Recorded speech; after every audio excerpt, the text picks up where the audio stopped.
하겠습니다. 네.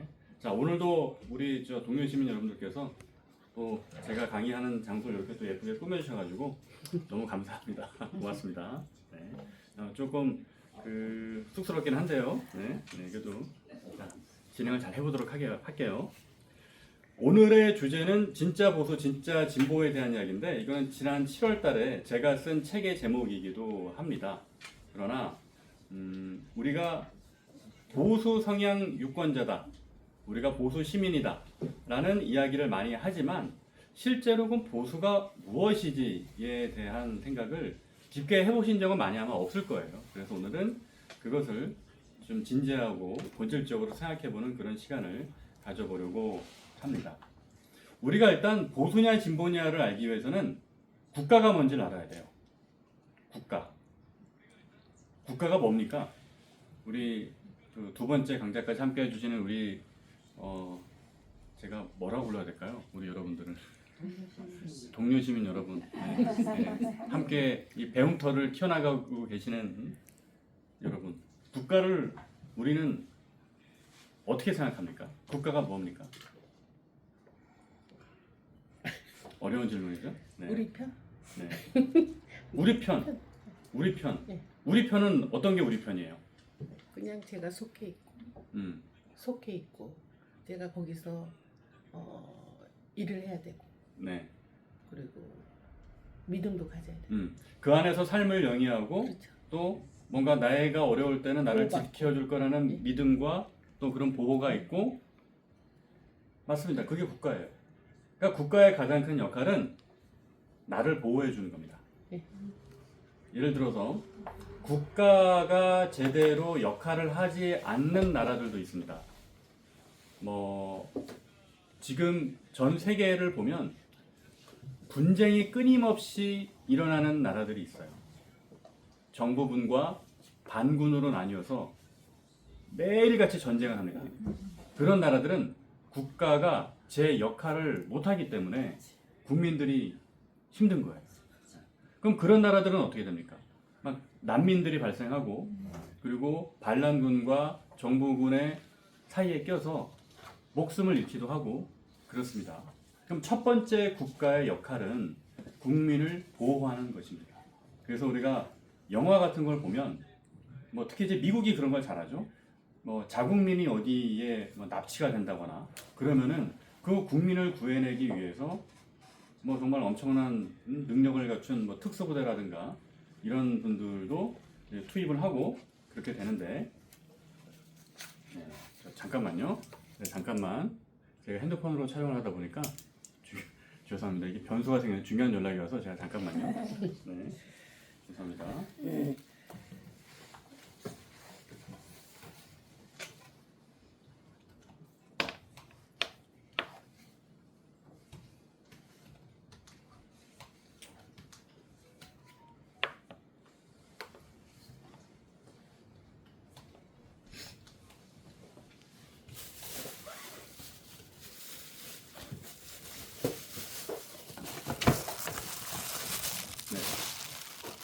자, 그래서 국가는 우리의 생명과 안전, 그리고 재산을 지켜주는 게 가장 첫 번째 역할입니다.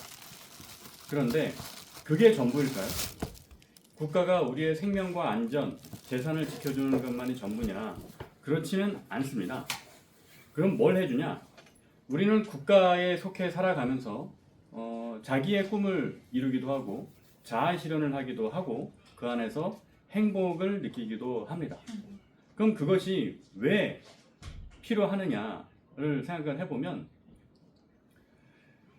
자연 상태에서 인간은 각자의 인권을 가지고 있고, 그리고 그 누구에게도 피해받거나 뺏길 수 없는 권리를 안고 살아갑니다. 그것을 우리는 천부인권이라고 부르죠.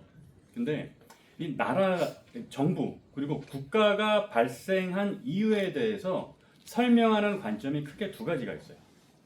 첫 번째는 자연 발생적으로 국가가 생겼다라고 보는 입장이 있고, 두 번째는 국가는 어떤 숭고한 목적을 갖는다라고 생각하는 사람들이 있어요.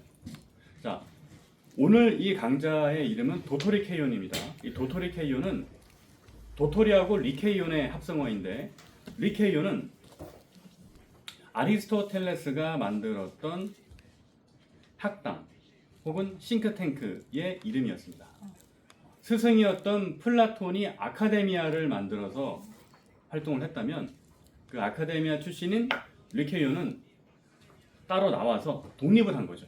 그게 이제 리케이온인데, 아리스토텔레스는 좀 전에 말씀드렸던 목적론적 국가 간의 표시입니다. 그러니까 목적론적 국가 간이란 무엇이냐? 국가는 숭고한 목적을 갖는다는 겁니다. 국가는 아까 말씀드렸던 것처럼 그냥 단순히 국민의 생명과 안전을 보호하는 정도가 아니라 좀 공공선을 실천하고 국민의 행복도를 높이고 그런 숭고한 목적을 지니는데, 마치 이것은 우리가 뭐 종교로 치면 신의 뜻과도 같은 거죠. 그만큼 이 국가라는 존재는 존엄하고 또 위대하다, 그렇게 생각하는 게 목적론적 국가관입니다. 그런데 그것과 반대되는 지점이 있어요. 그걸 우리는 발생론적 국가관이라 부른다. 그럼 발생론적 국가관이란 무엇이냐? 아리스토텔레스의 이야기처럼 어떤 숭고한 목적과 그런 사명을 가지고 국가가 생겨난, 마치 신이 만들듯이 생겨난 게 아니라 그냥 어쩌다 보니까 저절로 만들어진 거예요. 그게 발생론적 국가관입니다. 그럼 그런 생각을 갖고 있는 사람들이 누구였느냐? 학문적으로 치면 사회계약론자들이었어요. 그러니까 지난 시간에 잠깐 제가 사회계약론을 언급을 했었는데, 그때는 이제 이론만 얘기하고 설명은 제가 하지 않았습니다. 그럼 사회계약론이라는 건 무엇이냐? 아까 말씀드렸던 천부인권을 가진 자연상태의 인간들이 자기들이 합의를 하는 겁니다. 합의를 해서 우리가 개개인으로 이렇게 대응을 하고 뭐 외부의 침입과 그런 걸로부터 이게 모래알처럼 하다 보면 효율적이지가 않다. 그러므로 우리가 집단을 이뤄서 함께 시너지를 내보자 하는 게 사회계약론이에요. 그래서 지난 시간에 제가 그런 말씀 드렸죠. 7만 년 전에 인지혁명이 일어나서 사람은 협업을 할 수 있게 되고 사회라는 공동체를 만들어서 경쟁력을 갖게 됐다. 그 말씀을 드렸는데, 그게 바로 사회계약론적 입장이에요. 이 사회계약론에서는 국가는 필요악입니다. 국가가 없는 게 좋긴 좋은데, 근데 그래도 국가가 있어야만 우리가 살기 편하다. 그러니까 인간이 갖고 있는 권리를 약속에 의해서 국가에 일부 양도해 주는 겁니다. 여기서의 양도는 계약의 개념이지 커버넌트가 아니에요. 커버넌트는 뭐 우리가 신약이라고 그러죠. 그러니까 신과의 약속, 그런 건데 그런 정도는 아니에요. 그렇기 때문에 언제든지 국민들이 내가 계약을 맺어서 내 권한을 양도했던 국가에게 준 권력을 언제든지 뺏어올 수 있는 겁니다. 그게 국민주권 사상의 핵심이고 우리가 말하는 저항권의 개념입니다. 근데 흥미로운 것은 이 저항권이라는 게 사회계약론이 나오기 시작한 것은 이제 15세기, 16세기 이후거든요. 근데 동양에서는 이게 훨씬 더 오래전부터 나왔어요. 맹자 사상에 보면 그런 말이 나옵니다. 물은 배를 띄울 수도 있고 배를 가라앉힐 수도 있다. 맞습니다. 그러니까 백성이 하늘이라는 얘기예요. 근데 다만 이제 맹자 사상에 기초한 성리학은 기본적으로 그 군주의 지배 체제 아래에서 이 백성의 역할과 중요성을 강조한 것이지 백성이 어떤 정치의 주체가 된다는 생각까지는 못했던 거죠. 그 차이는 있다. 자, 그럼 이렇게 보면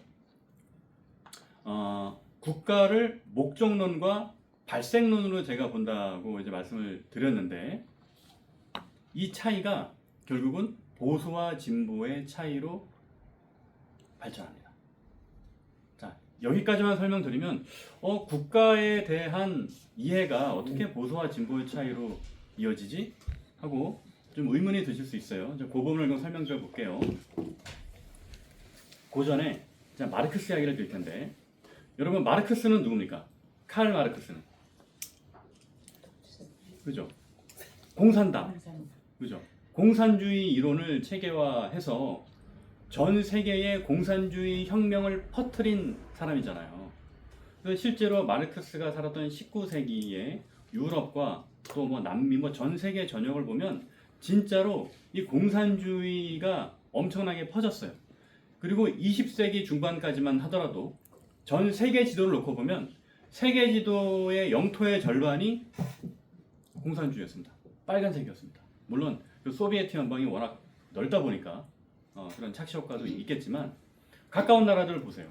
대한민국 주변에 있는 나라들, 소련, 중공, 몽골도 공산주의 국가였잖아요. 베트남 아직도 공산주의, 사회주의 국가고, 그죠? 그러면 우리나라를 둘러싼 나라들 중에 자유세계에 있는 나라는 일본하고 대만밖에 없던 거예요.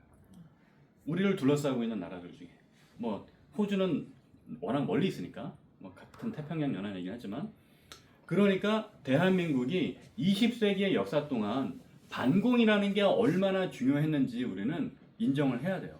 그래서 마치 이 좌파나 또 그런 영화, 문화예술인들이 만드는 영화나 드라마 작품 같은 거 보면 뭐 반공주의 자체가 아주 잘못된 것이고 뭐 그거를 이렇게 독재와 동일시하는 그런 인식들도 있는데 자 20세기 중반 그리고 한 1970년대까지만 하더라도 반공은 대한민국의 국시였고 정체성이었던 것은 우리가 부정할 수 없습니다. 왜냐하면 북한이 항상 호시탐탐 남침을 할 수 있는 그런 모습을 보여왔기 때문에 그렇습니다. 자, 그럼 제가 지금 설명드리는 이 마르크스의 공산주의는 목적론적 국가관일까요? 발생론적 국가관일까요? 목적론적 국가관이죠. 마르크스가 얘기하는 것은 뭐냐? 마르크스는 근데 정확하게 뭐라 그랬냐면 국가는 필요하기라 그랬어요. 국가는 노동자를 착취하는 부르주아의 도구다.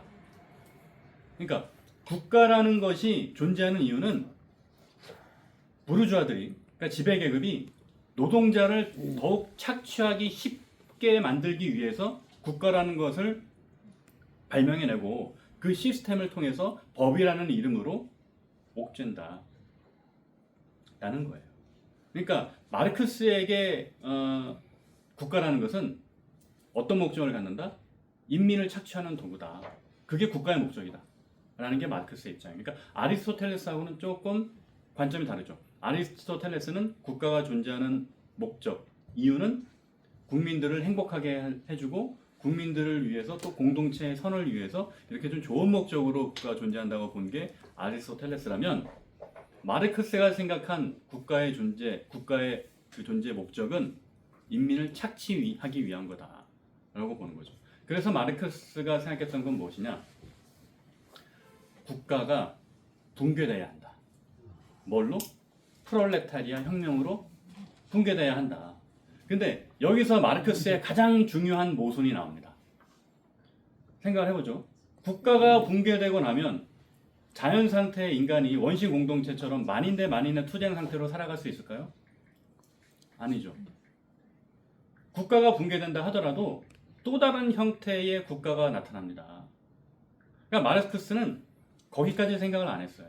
그러니까 마르크스의 자본론이나 이런 책들을 좀 보면 자본주의가 왜 멸망하게 되는지 자본주의에 대해서 정말 심도 있게 분석을 잘 해놨거든요.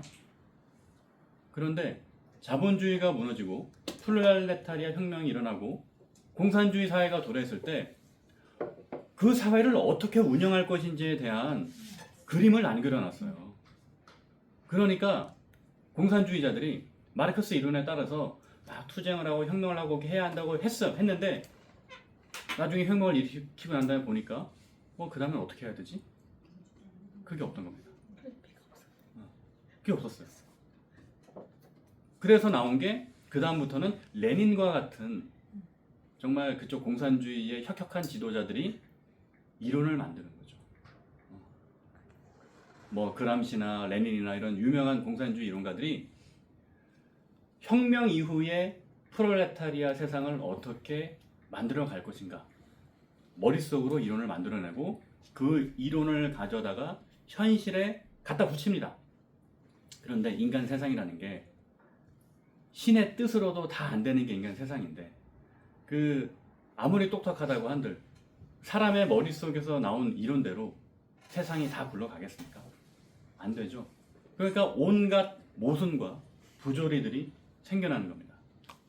대표적인 게 중국이나 뭐 중국은 좀 덜하죠. 중국은 그래도 그 시장을 개방하고 경제적으로는 자유주의, 시장주의를 받아들였기 때문에 중국은 괜찮은데 당장 가까운 북한을 한번 생각해 보십시오. 북한이 방금 제가 설명드렸던 마르크스 이론에 따른 공산주의, 사회주의 국가라고 볼 수 있습니까? 아니죠. 북한은 그냥 전제 정치예요. 독재. 네. 전제 정치 독재. 과거 왕이 지배했던 군주 국가들보다 훨씬 심한 독재 국가입니다. 1인 권력이 갖고 있는 힘이 어마무시하게 크기 때문에 자, 절대 왕정보다도 더 큰 권력을 갖고 있는 게 북한이에요. 그 모습이 마르크스가 봤다면 뭐라고 했겠습니까? 저게 마르크스가 생각했던 사회주의, 공산주의라고 우리가 볼 수 있나요? 볼 수 없습니다. 자, 그럼 여기서 중요한 함의가 나옵니다. 목적론적 국가관을 갖고 있는 사람들은 이런 생각을 많이 합니다. 나는 똑똑해. 나는 뛰어나. 그리고 나는 이런 세상을 만들고 싶어. 그러니까 이렇게 저렇게 하면 될 거야. 라는 생각이 강해요. 그게 목적론적 국가관을 갖고 있는 사람들의 마인드예요. 이거를 우리는 보통 선민의식이라고 부릅니다. 나는 엘리트고 내가 갖고 있는 생각은 뛰어나기 때문에 민중들을 계몽해야 돼. 자, 지금 설명드리는 게 개몽이 기분 나빠. 그래요? 바로 기분 나쁘니까? 개몽이 나쁜 나쁜 의미가 계엄령 때문에 계엄령 때문에 그렇죠. 네. 계엄령은 계몽령이다. 정말 해괴망측한 소리인데. 전환길. 네, 뭐 전환길, 나경원 그 두 분이 그렇죠. 네, 뭐 어쨌든 뭐 계몽이라는 단어 자체가 뭐 나쁜 단어, 좋은 단어인데 오염이 됐어요. 네, 그러게. 됐어요. 맞아. 그 자유라는 단어도 윤석열 전 대통령이 너무 많이 써서 좀 오염이 됐고 그래서 우리는 맞아. 그 오염된 개념들을 좀 바로 잡아야 되는 겁니다. 자, 그래서 제가 설명드렸던 요 생각을 갖고 있는 사람들이 주로 누구냐? 좌파들이 그래요. 예를 들어서 부동산은, 아파트는 소유하는 게 아니라 리빙하는 거다. 사는 게 아니라, 바잉이 아니라 사는 거다. 리빙이다. 문재인 정부 때 그런 얘기 귀에 딱지 듣도록 들었습니다. 정부가 나서서 대통령실, 청와대에서 또 당시 민주당에서 부동산은 여러분이 구매하는 게 아니라 그냥 생활하는, 거주하는 공간이다라는 얘기를 그게 그 사람들이 그 슬로건까지 만들어가지고 막 포스터도 막 붙이고 그랬거든요. 들었어요? 그렇죠. 그 당시에 그런 얘기를 많이 했습니다. 네. 그러면서 계속 이제 쉬운 말로 하면 가르치려 들죠. 네. 국민들을 가르치려 듭니다. 가스라이팅. 지금의 10월 15일에 있었던 부동산 정책도 그 이제 한동훈 전 대표가 네이밍을 너무 잘했죠. 주거제한 조치라고 잘했는데 거기서 하는 것도 뭐예요? 우리가 지금 서울에서 집을 사고 팔려면 구청에 허가를 받아요. 그러니까 말도 안 되는 자유민주주의 국가에서 억지. 내 소유의 집을 사고 파는데 왜 허락을 받아? 허락을 받아야 돼요. 물론 중국이나 이런 사회주의 국가들은 다 그런 게 있어요. 그죠? 우리 동료 시민 여러분 중에 미국에 오래 살다 오신 우리 시민분이 계신데 이 상상할 수 있는 일입니까? 전혀 상상할 수 없는 일이죠. 네. 라스베가스에서는 상상할 수 없는 일입니다. 말도 안 되는 일입니다. 네. 그런 일들이 버젓이 벌어지고 있고 그 다음에 지금 실행이 되고 있나요? 그럼요. 10월 15일부터 그거 서울에서 뭐야? 집을 사고 팔려면 그거까지 몰라. 허락을 받아야 돼요. 그건 몰랐네. 네. 상속세도 해줄 것 같다가 다시 다 네. 적었잖아. 지금 우리 시청자 여러분께 잠깐 말씀드리면 우리 동료 시민 여러분 중에 미국에 오신 분이 계신데 그 소식을 처음 듣고 아주 놀라고 계십니다. 네, 자유민주주의 국가에서는 있을 수 없는 일이죠. 그런데 이 좌파의 특성을 제가 얘기하는 겁니다. 내가 설계도를 그려놓고 그 설계도에 따라 세상을 바꿀 수 있다고 믿는 게 좌파입니다. 대표적인 게 또 뭐가 있어요? 소득주도 성장.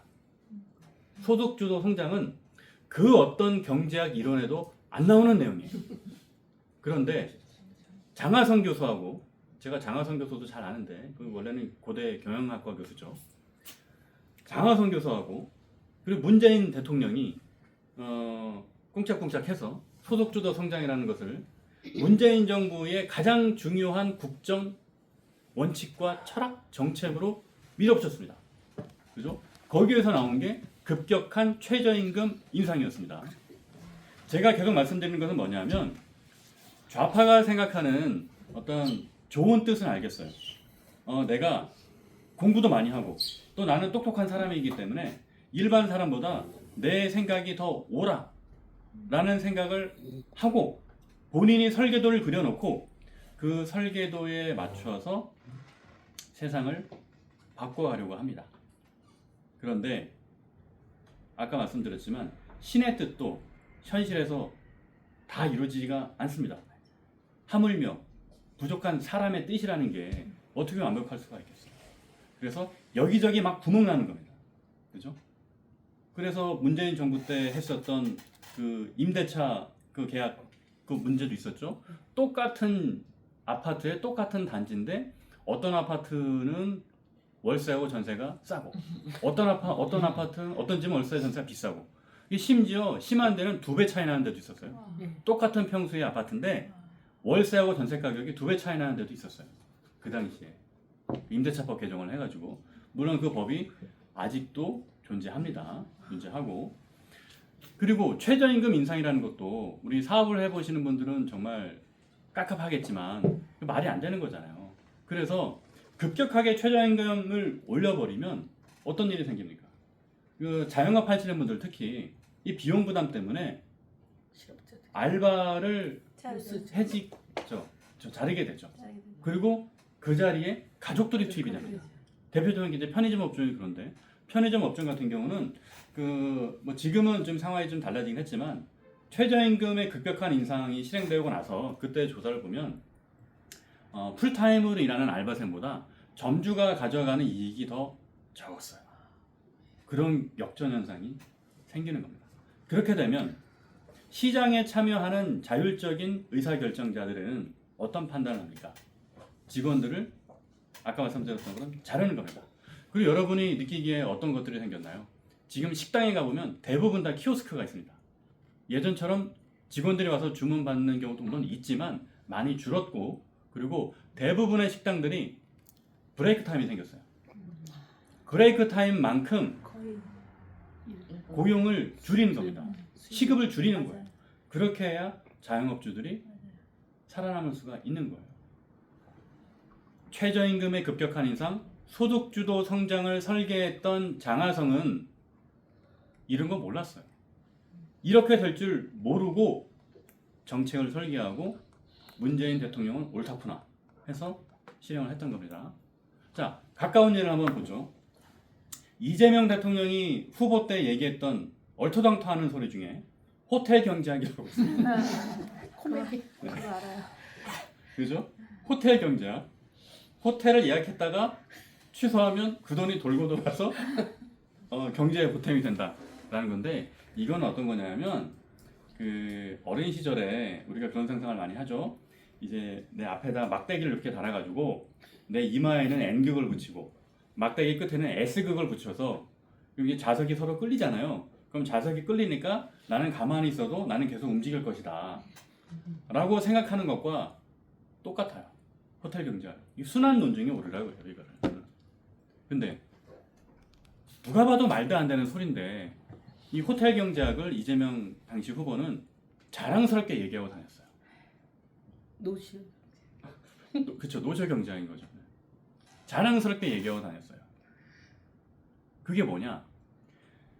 나는 똑똑하고 내가 만든 이론과 이 설계도대로 세상을 바꿀 수 있다고 믿는 오만함입니다.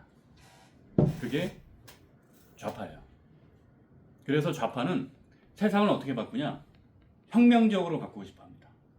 급격하게 바꾸고 싶어요. 자, 윤석열 전 대통령이 이제 최근에 나오는 기사들을 보면 문재인 정권에서 황태자를 꿈꿨다. 뭐 그런 기사들 요새 나오죠? 보셨습니까 혹시? 네. 문재인 대통령이 후계자가 되고 싶었다. 그리고 김건희 씨가 과거에 몰카당한 거 보면 자기들은 노무현 지지하고 그리고 자기들은 원래 진보라고 그러고 그렇게 얘기하는 장면들이 나오잖아요. 그래서 처음에 그 몰카 영상이 공개됐을 때는 김건희 씨가 그냥 뭘 몰라서 하는 소린가 보다.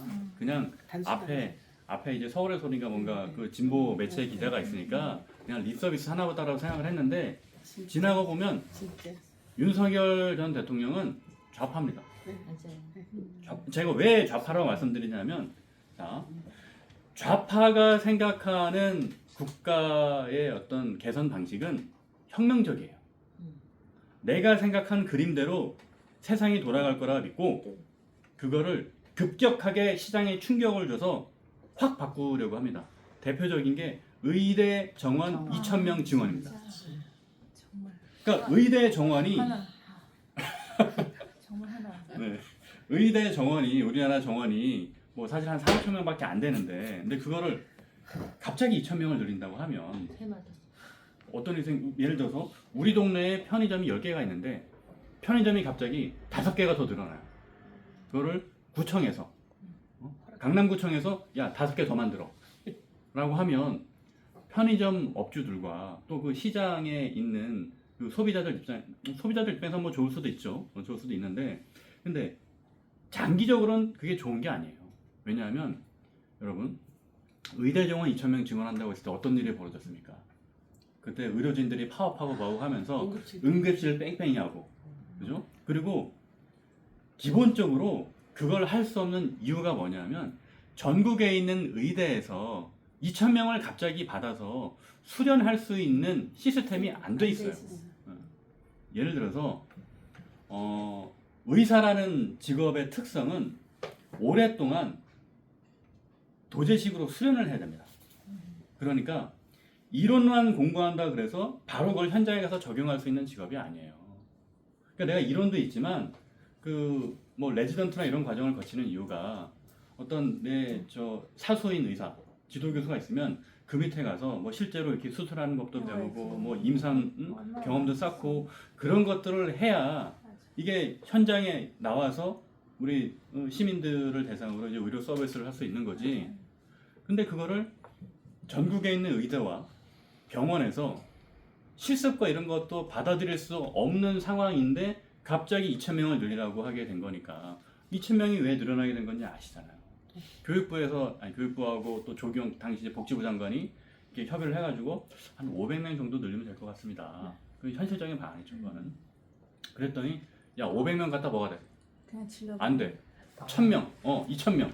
그냥 묶고 더블로 간 거예요 이게. 그때 그런 정황들은 많이 이제 보도가 됐죠.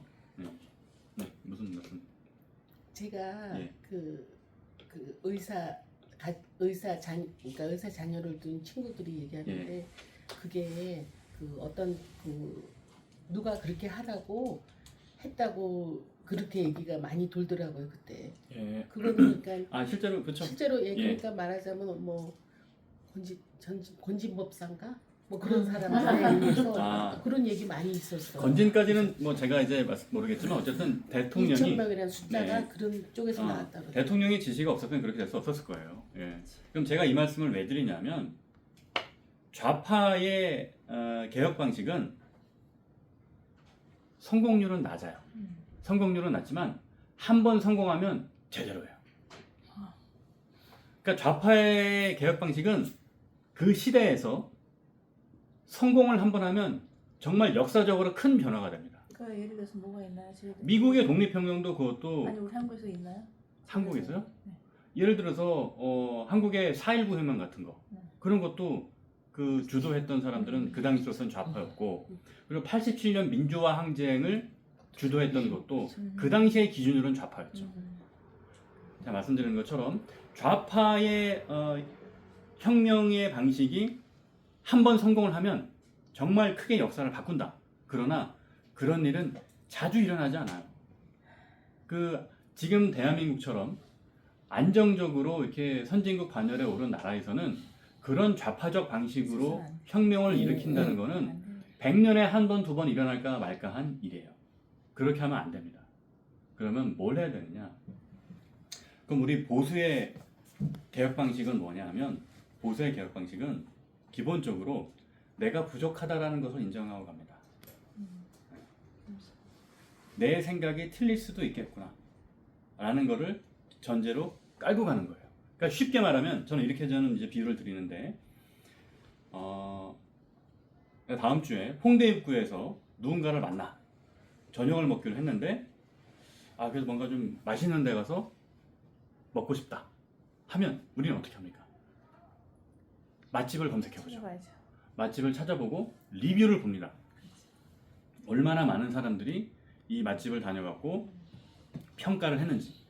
근데 리뷰를 쭉 보다 보면 이 집이 맛있는 집인지, 아니면 그냥 겉으로 이렇게 광고만 잘하는 집인지, 뭐 서비스는 좋은 집인지 판단할 수 있게 되죠.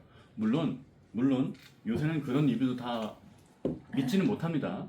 이렇게 억지로 이렇게 막 기획을 하는 것도 있곤 하지만, 그러나 전체적인 큰 흐름으로 봤을 때는 예를 들어서 우리 국민 전체가 참여하는 무언가가 있는데 그것을 다 조작해내기는 힘들어요.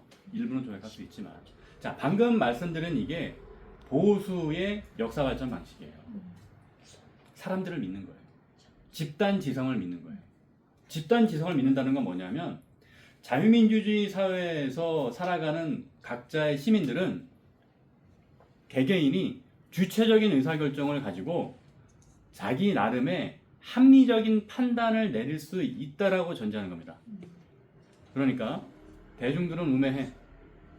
그러니까 엘리트인 우리들이 만드는 이론과 생각으로 저 사람들을 계몽시켜줘야 돼 라고 생각하는 것은 좌파적인 급진적인 역사 발전 방식이에요. 그렇지 않고 보수는 어떻게 하느냐? 집단지성을 믿는 거예요. 저 사람이 저런 선택을 했을 때는 이유가 있겠지. 왜 저 사람도 본인이 합리적으로 생각을 하고 본인의 어떤 인생과 본인의 삶의 계획에 따라서 자기의 삶을 영위해 가고 있기 때문에 그거를 막 살 수 있는 사람이 어디 있겠어요. 내 인생인데. 내 인생이면 다 고민하고 또 열심히 생각해보고 그렇게 살지 않습니까? 그것을 인정해 주는 게 그게 보수예요. 그러니까 이제 진보 보수, 이게 국민의힘을 지지하면 보수고 민주당을 지지하면 진보고, 그게 아닙니다. 국가와 역사, 세상을 바라보는 관점이 바로 보수와 진보예요. 그러면 여기서 이제 중요한 질문이 나옵니다. 그러면 보수는 세상을 바꿀 생각이 없나요? 아까 진보는 막 혁명도 일으키고 세상을 바꾼다고 하는데, 그럼 보수는 어떻게 세상을 바꾸나요? 보수는 점진적인 개선을 통해 세상을 바꿉니다. 그래서 사실 대한민국 사람들이 요새는 좀 달라졌지만 한때 빨리빨리 이런 게 심했죠. 빨리빨리가 심하다 보니까 그런 문화 때문에 우리가 보수 정권이나 보수 정치인들도 그거를 좀 빨리빨리 하다 보니 약간 진보 좌파적인 발전 방식을 쓰고는 했어요. 그러나 정통 자유민주주의 국가에서 보수 세력과 보수 정치인들은 그렇게 하지 않습니다. 점진적인 개선의 방식으로 가는데, 그게 필요한 이유는 구성원들의 결정을 존중하고 의견을 수렴하는 과정이 꼭 필요한 거예요. 한동훈 전 대표가 지난 3월 달에 북콘서트에서 이런 이야기를 했습니다. 자기는 그 물리학에서 이제 빛을 좋아하는데, 빛을 좋아하는 이유는 언제 어느 공간이나 항상 직선으로 간다.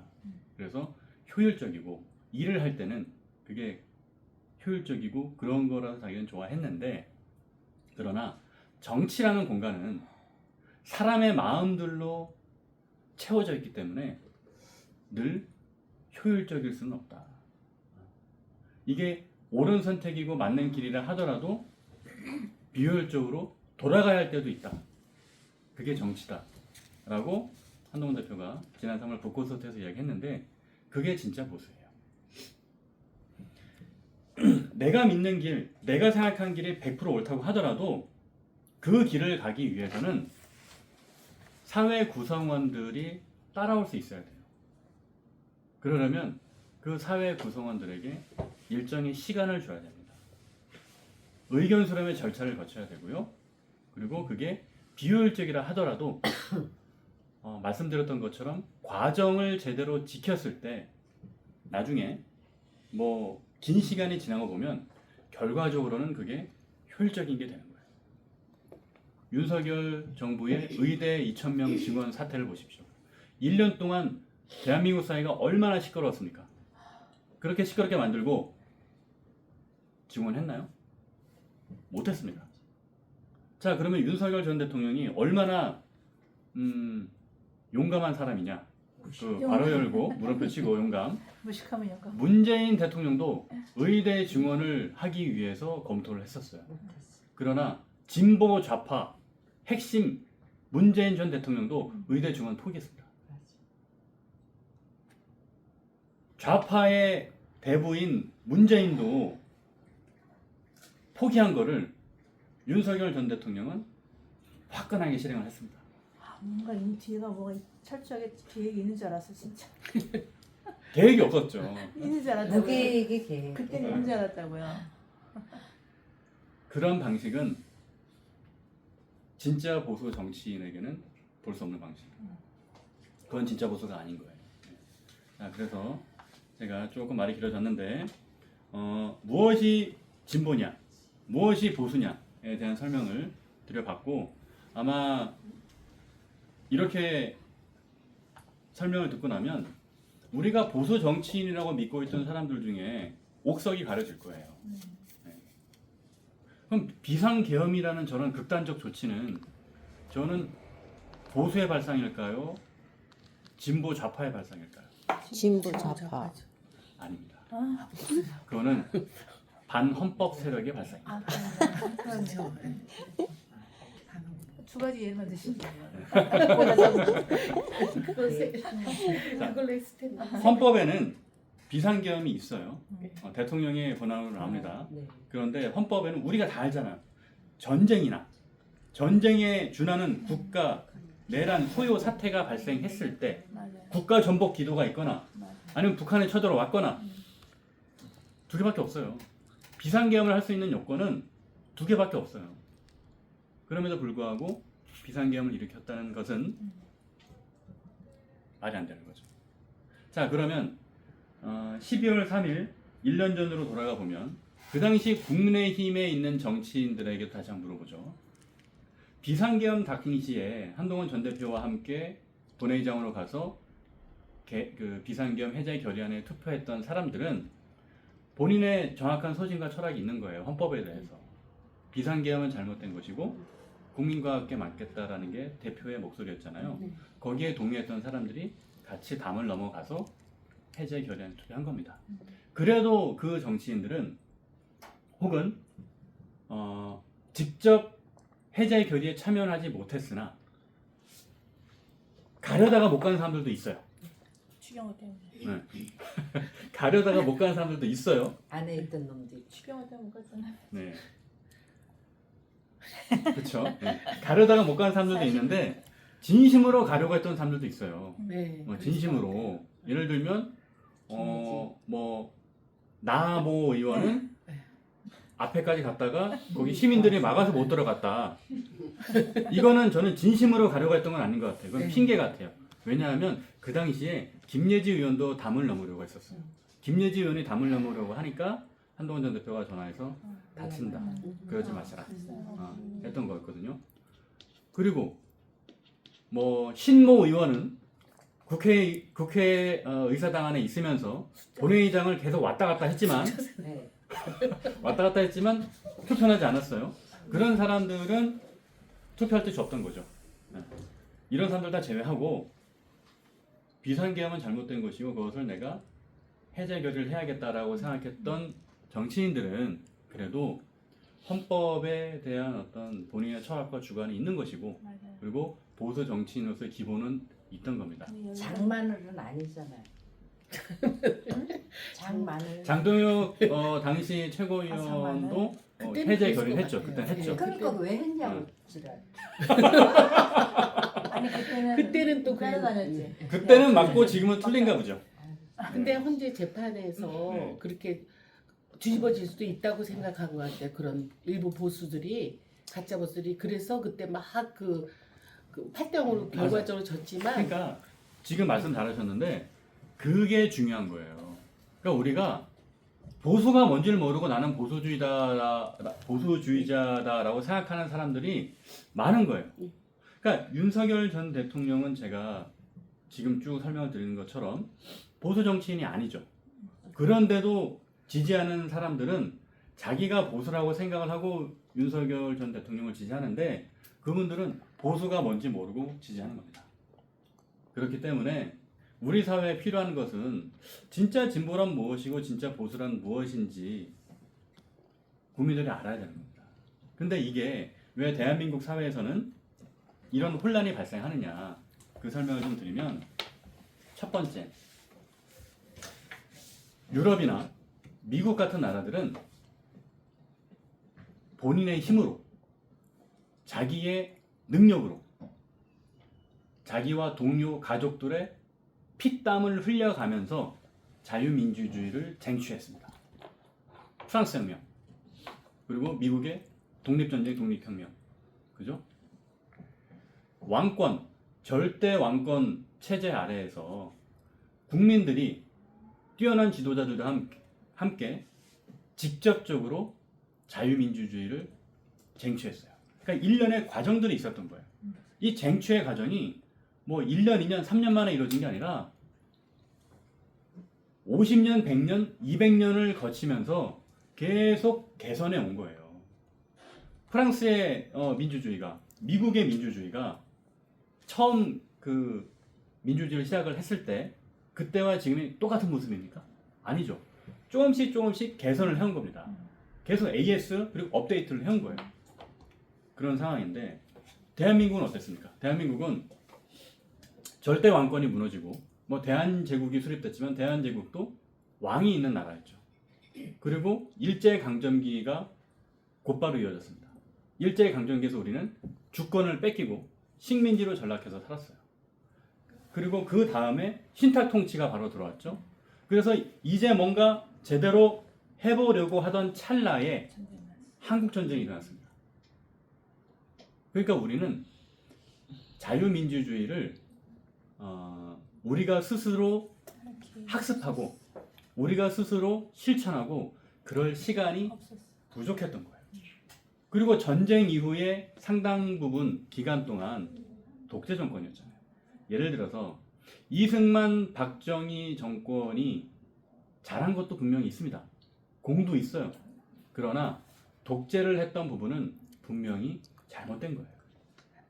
그러니까 보통 우리가 보수주의자라고 하면서 이승만 박정희를 신격화하는 뭐 리박스쿨 같은 거 그런 거는 잘못된 거예요. 여러분 아까도 말씀드렸지만 이제 먼저 좀 죄송하다는 말씀드리면 저는 이제 종교를 갖지 않기 때문에 신도 완벽할 수는 없다고 생각을 해요.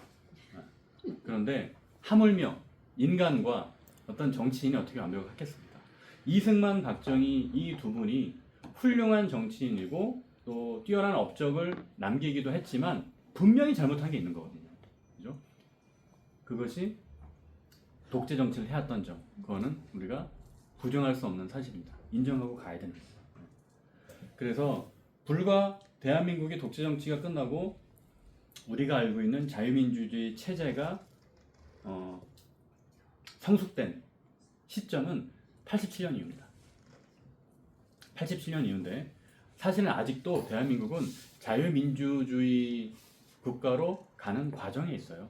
완성되지가 않았어요. 헌법에 있는 부분들도 우리가 좀 계속 개선을 해야 되고 만약에 우리가 자유민주주의가 완성된 나라였다면 비상경 같은 일이 벌어지지 않았을 겁니다. 자, 그러면 제가 이제 드리는 말씀은 이제 정리를 해보겠습니다.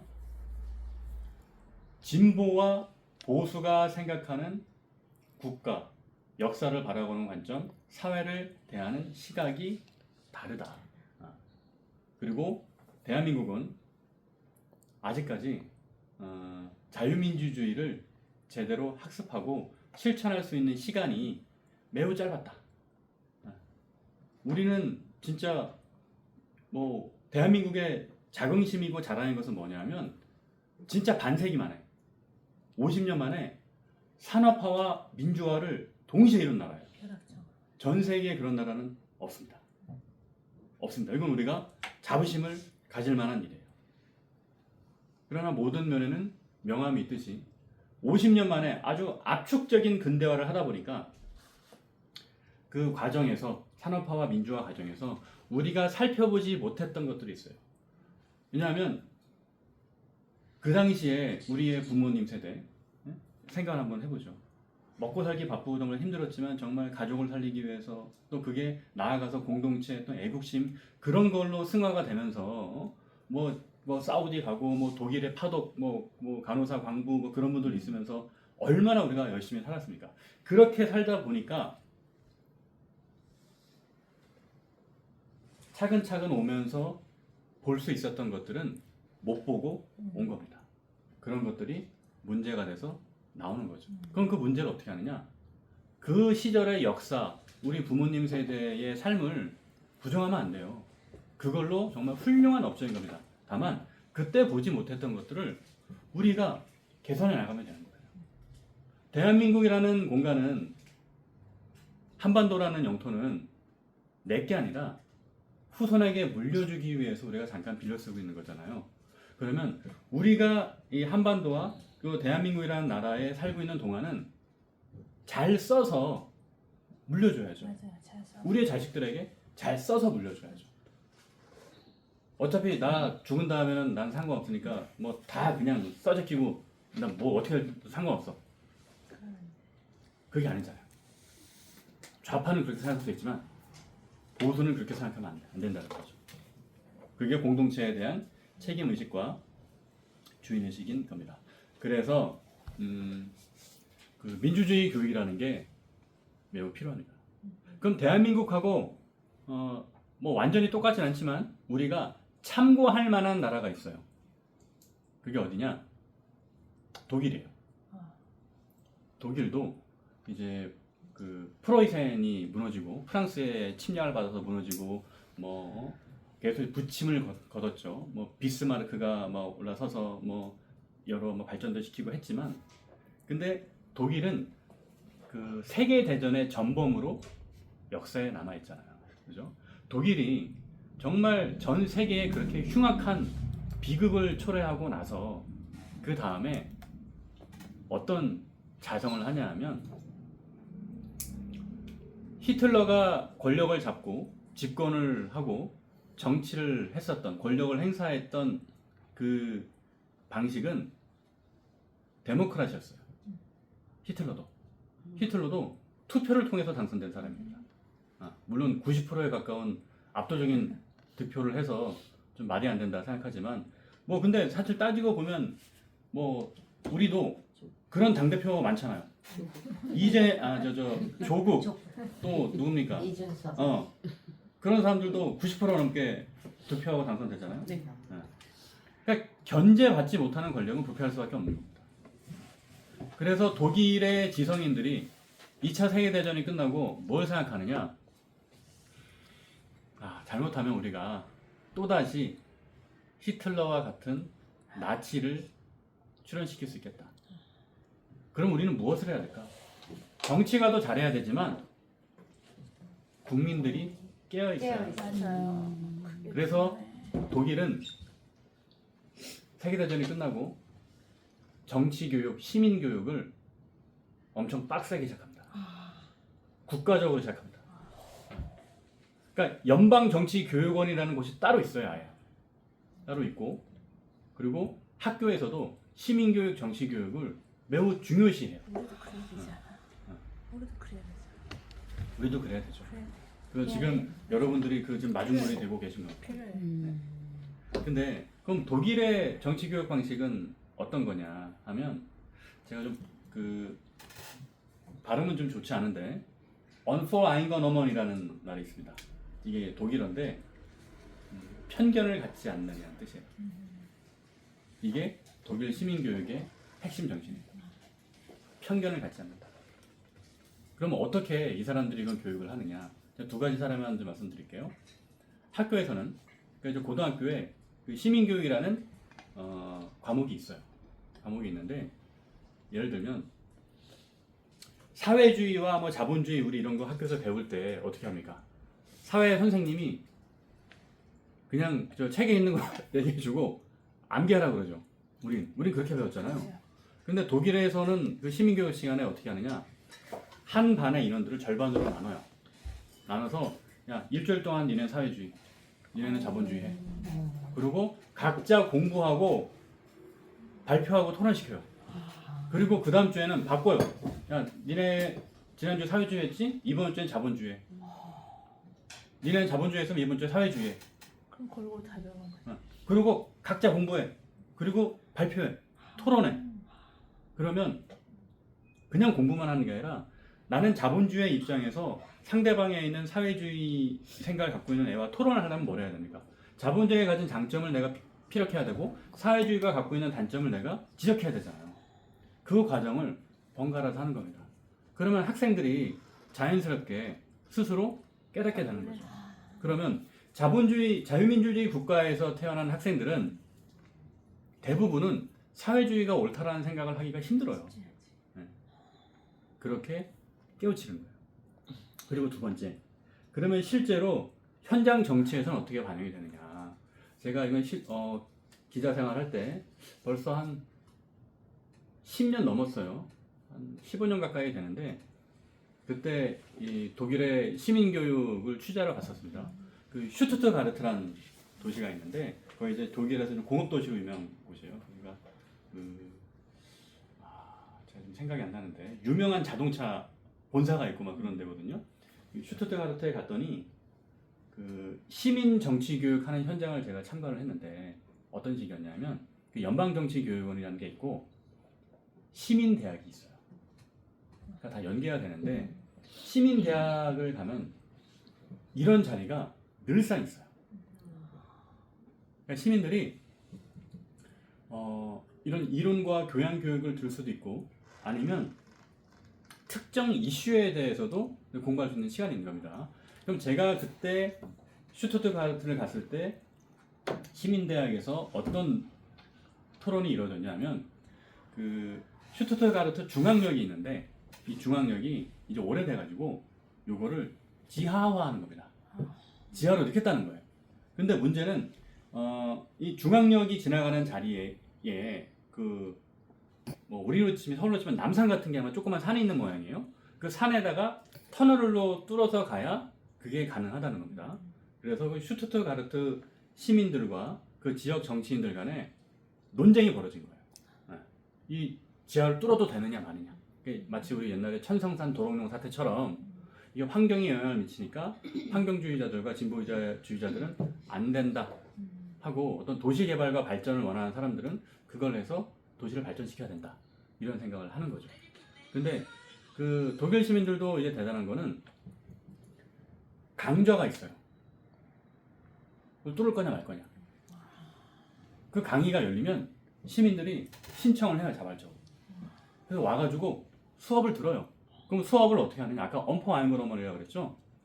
뚫어야 한다 주장하는 사람 불러다가 강의하고 뚫지 말아야 된다 하는 사람 불러다가 강의하고 똑같이. 그리고 나중에 이 수업을 듣는 시민들끼리 토론합니다. 그런 강좌가 한 번이 아니라 늘상 있어요. 여러 번 있고 그러면 이게 뭐 독일이니까 또 가능한 것도 같은데 그렇게 한 번 하면 한 1년에 한두 번 정도 또 총회를 합니다. 강좌 들었던 사람들 싹 다 모아요. 뭐 큰 공간에 호프집 같은 데 모아가지고 맥주 마시면서 뭐 거기는 이제 뭐 맥주는 물처럼 마시니까 맥주 마시면서 거기서 뭐 일종의 공청회 같은 거죠. 그럼 또 전문가들이 나와서 또 설명하고 아니면 시민들이 의견이 있으면 나 손들고 얘기도 하고 그런데 중요한 건 그 자리에 슈투트가르트 시 정부의 관계자들이 나와서 듣습니다. 시의원들이나 뭐 주지사나 시장까지는 아니어도 그 담당자들이 와서 그 의견을 들어요. 그렇게 정치적 의사결정이 이루어집니다. 그럼 여기서 우리는 두 가지 함의가 있습니다. 첫 번째, 시민들이 주인 의식을 가지고 참여해야 된다. 그리고 두 번째, 주인 의식을 가지고 참여할 수 있는 삶의 여유가 있어야 한다. 둘다 없는 것 같아. 그러니까 내가 정말 먹고 살기 바쁘고 일상이 힘들고 둘다 없는 것 같아. 피곤하면 안 그런데 돼. 우리 힘들어요. 맞아요. 쉽지 않아요. 맞아요. 우린 하네요. 그건 이제 우리 그 동네 시민 여러분들 열정이 있으시니까 어떤 피곤과 일상과 그런 것을 열정이 더 뛰어넘기 때문에 오늘 오시고 시청해 주시는 거고, 근데 그런 어떤 그 열정을 발휘하기도 어렵게 살아가는 시민들도 사실은 많습니다. 그렇기 때문에 자꾸 제가 이야기하는 게 깔때기처럼 되는데, 한동훈 전 대표가 얘기했던 아보하는 그래서 중요한 겁니다. 우리의 일상을 지켜내는 것. 그 12월 3일 연설문에도 보면 그런 문구가 나오죠. 소중하지만 거저 주어지지 않는 우리의 일상을 지키기 위해서 한다. 뭐 제가 이렇게 한동훈 대표가 했던 이야기들을 줄줄 외니까 좀 스토커 같긴 한데 그게 진짜 보수의 철학인 거야. 자, 그러면 자 이제 마지막으로 요 한 말씀 드리고 오늘 이 강은 마칠 텐데요. 그 편향성의 동원이라는 이론이 있습니다. 정치학에. 그 정치학을 배우신 분들은 이제 기본적으로 알게 되는 내용인데, 편향성의 동원이라는 게 뭐냐면 아까 언포라인건어머니 편견을 갖지 않는 것이라고 했잖아요. 그게 그 시민교육의 초별점이고 자유민주주의의 중요한 원칙인데, 정치인들은 편향성의 동원을 일삼습니다. 그것이 뭐냐? 자, 자유민주주의에 대한 개념을 이제 여러분 다 아셨죠? 보수와 진보도 다 이해하셨고, 그러면 대의민주주의가 뭔지만 잠깐 설명드릴게요. 대의민주주의, 의회민주주의. 그럼 대의정치라는 건 무엇이냐? 두 가지 의미예요. 모든 국민들이 의사결정에 참여할 수 없기 때문에 대표자를 두어서 결정을 하게 하는 거다. 그리고 그 대표자는 선거를 통해서 계속 바꿔준다. 그게 대의민주주의의 핵심이고, 그러면 기능적인 의미에서 모든 국민들이 의사결정을 하기 어려우니까 그 정치인을 둔다라는 건 알겠는데, 그건 반대로 이제는 기술이 좋아졌어요. 이제는 핸드폰으로 하면 모든 국민의 의견을 듣는 거 이제는 가능합니다. 이제는 가능해요. 그러면 과연 그것이 직접 민주주의, 5천만 국민의 직접 민주주의를 하는 게 그게 옳을까? 옳을까요? 대의민주주의는 아니다라고 생각하는 게 대의민주주의입니다. 왜냐하면 지난 시간에 말씀드렸죠. 다수결은 자유민주주의에서 의사결정을 내리는 중요한 방식이지만 만능은 아니다. 그러나 5천만이 직접 민주주의를 하는 순간 포퓰리스트, 그리고 그 요설이라고 그러죠 우리가. 이런 요설로 국민을 어지럽히고 혼란으로 이끄는 그런 사람들, 새치혀로 국민을 현혹하는 사람들, 그런 사람들이 더욱 득세하게 되는 겁니다. 그래서 대의민주주의는 한번 걸러주는 장치인 거예요. 그러니까 미국에도 보면 상원하고 하원이 있듯이 하원에서 결정된 것을 상원에서 바꿔놓을 수 있는 거잖아요. 그리고 상원과 하원의 구조가 어때요? 하원은 각 주별로 그 유권자의 수에 따라서 의석이 배정이 됩니다. 그죠? 미국에서 그 제일 인구 많은 주가 어디입니까? 캘리포니아인가요? 모르겠어요. 네. 그러니까 캘리포니아 같은 주하고 뭐 애리조나 같은 주하고 하원 의석수가 차이가 많이 나요. 그러나 상원은 똑같아요. 상원은 모든 주마다 2명씩이에요. 예를 들면 이런 겁니다. 경기도의 인구는 1,400만입니다. 그죠? 근데 충청북도의 인구는 제 고향 충청북도의 인구는 한 150만 정도 돼요. 거의 10분의 1이죠. 그런데 상원의원 숫자는 2명, 2명으로 똑같은 거예요. 다만 하원 의석은 경기도가 인구수만큼 훨씬 많은 거죠. 근데 우리나라 국회의원들의 숫자는 어때요? 그냥 인구수에 비례해서 하는 거죠. 근데 우리도 만약에 상원을 두게 되면 아마 비슷한 방식으로 가야 될 겁니다. 그거 왜 그러는 걸까요? 그건 불공평한 거 아니야? 인구 비례로 해야지. 상원도 왜 인구 차이가 저렇게 나는데 하면 돼? 그게 대의민주주의예요. 왜냐하면 자, 지방자치제, 특히 미국은 연방제잖아요. 그러면 연방주 정부들이 다른 주와 어떤 경쟁을 하거나 했을 때 인구 수로만 판단을 내리면 인구가 적은 주는, 인구가 적은 도시는 항상 손해를 볼 수밖에 없습니다. 대한민국으로 보죠. 17개 시도가 있는데 어떤 국토 균형 발전이라는 것을 해나가는 거 우리 다 중요하다고 생각을 하잖아요. 그런데 만약에 그 각 지자체에 인구수에 비례해서 의사결정권을 준다면 인구가 적은 시도는 강원도나 충청북도나 제주도나 그런 데는 늘 손해를 볼 수밖에 없을 겁니다. 그게 대의민주주의. 또 하나의 완충 장치를 두는 것. 그런데 문제점은 이 대의민주주의를 악용하는 정치인들이 태반입니다.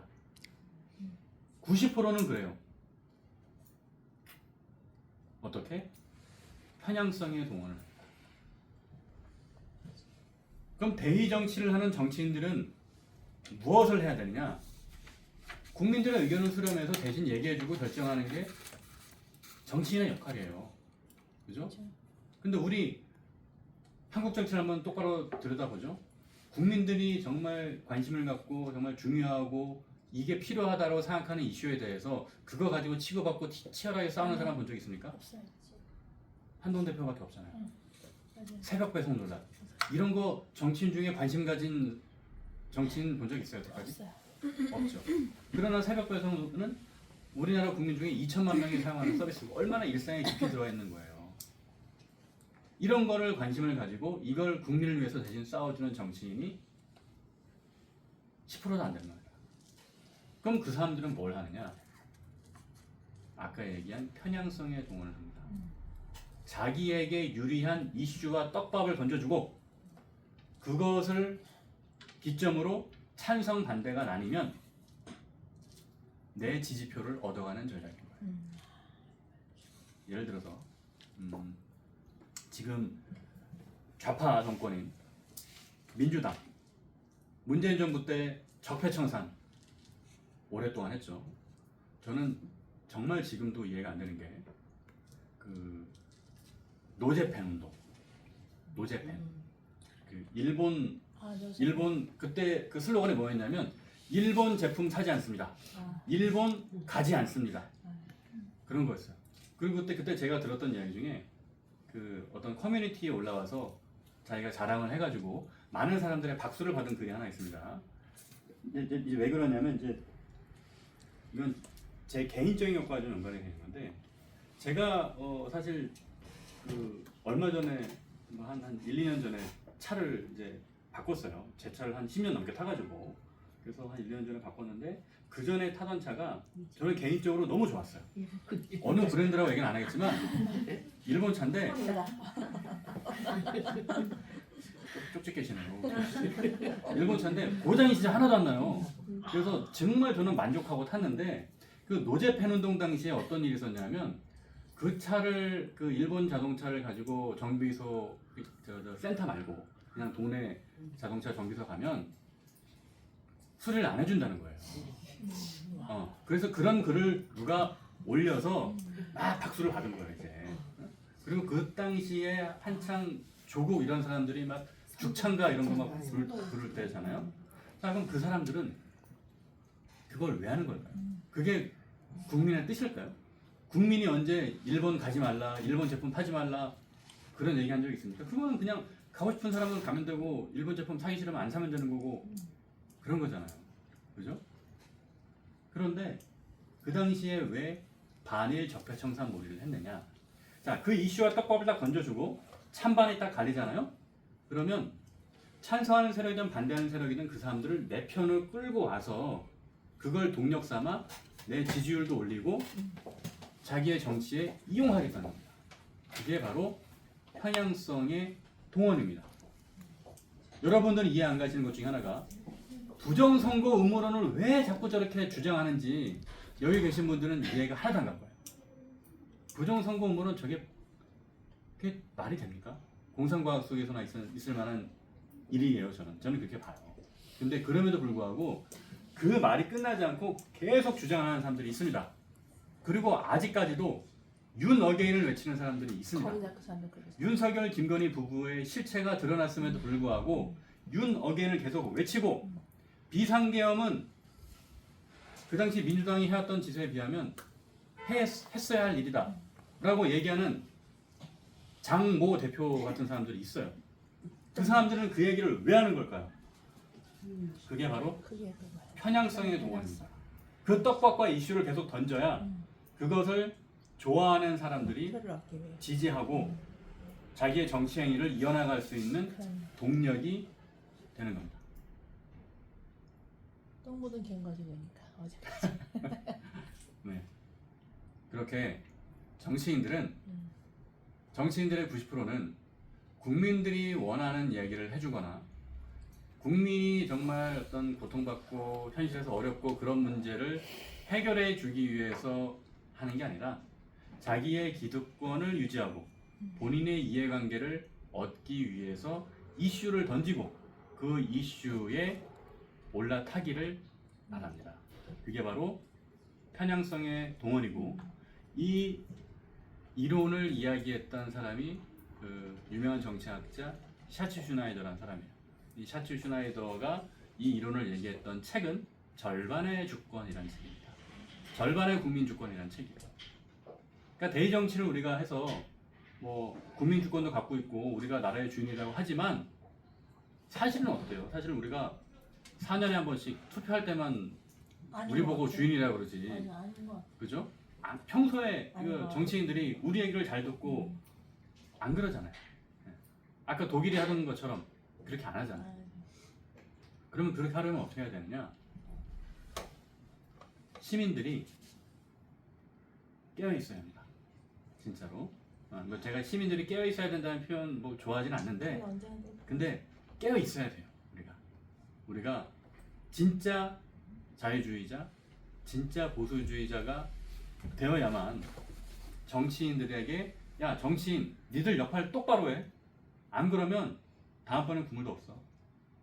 이게 되는 거고 그래야 정치인들도 유권자가 무서워서 시민들이 무서워서 똑바로 하는 겁니다. 그러나 지금은 우리가 정치인들에게 표를 줄 때 어떻게 표를 줍니까? 제가 말씀드린 이런 기준을 가지고 선별을 해서 정치인들을 투표를 합니까? 아니면은 그냥 윤어게인 외치면 그냥 바로 투표하고 그렇지. 부정선거 외치면 투표하고 한동훈 욕하면 옳다구나 하고 가서 또 투표하고 그러면 안 된다는 거죠. 자, 그래서 오늘 이 강은 제가 진짜 보수와 진짜 진보란 무엇인가에 대해서 이제 여러분께 좀 말씀을 좀 드려봤고요. 자, 다음 주에도 3강은 예정된 시간 다음 주 토요일 11시에 이어질 예정입니다.